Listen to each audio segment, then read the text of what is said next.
তৃতীয় ধাপে ৮৭টি উপজেলা পরিষদ নির্বাচনের ভোট গ্রহণ শেষে এখন ভোট গণনা চলছে। সার্বিক বিষয় নিয়ে কথা বলছেন প্রধান নির্বাচন কমিশনার কাজী হাবিবুল আউয়াল। আমরা সরাসরি তাঁর বক্তব্যে চলে যাচ্ছি।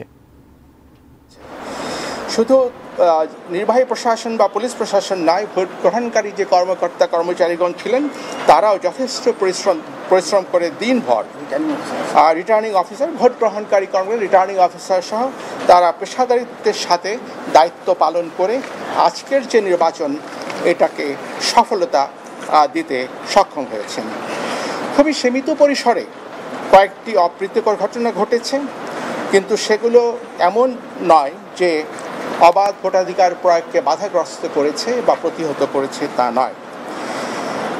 দিনভর গণমাধ্যমের মাধ্যমেও আমাদের চ্যানেলগুলো জাতিকে অবহিত রেখেছে আজকের যে ৮৭টি উপজেলা নির্বাচনের যে গতি এবং অগ্রগতি সম্পর্কে।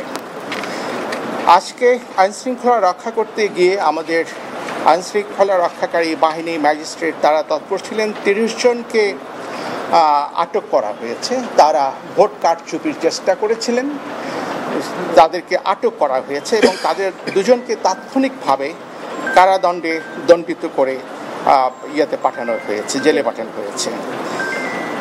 আজকে তেমন কোনো আহত হয় না, তবে প্রতিদ্বন্দ্বী প্রার্থীদের মধ্যে যে ধাওয়া পাল্টা ধাওয়া হয়েছে সেটার পরিপ্রেক্ষিতে ৬ জন আহত হয়েছেন বলে আমরা জেনেছি।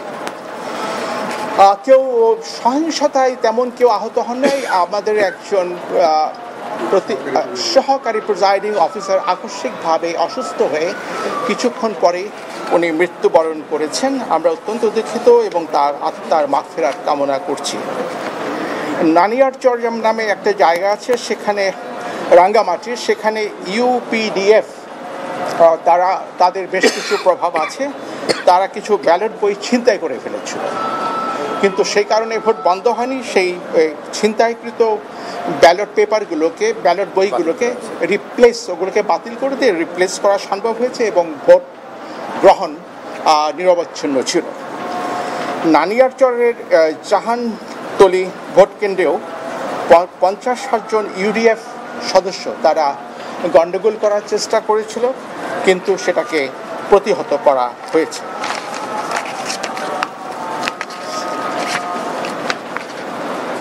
পটিয়ার একটি কেন্দ্রে ভোট স্থগিত করতে হয়েছে।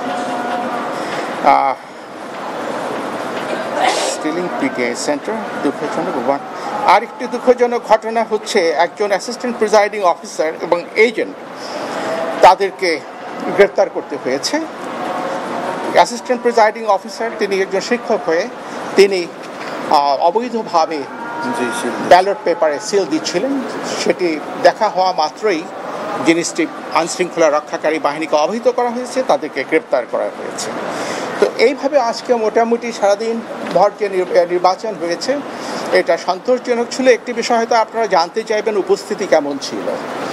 আমরা এ যাবৎ যে উপস্থিতির যে তথ্য পেয়েছি সেটা আমাদের পর্যালোচনায় এটা 35+ হতে পারে, 35+, বেশি হতে পারে, কমও হতে পারে, 35+, কারণ নিশ্চিত করে বলতে আরও হয়তো 20-25 ঘন্টা সময় লেগে যেতে পারে।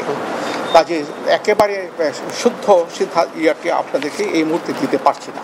এই ছিল আজকে আমার তরফ থেকে আপনাদেরকে অবহিত করার বিষয়। আমরা কোথাও অ্যাপস ভালোভাবে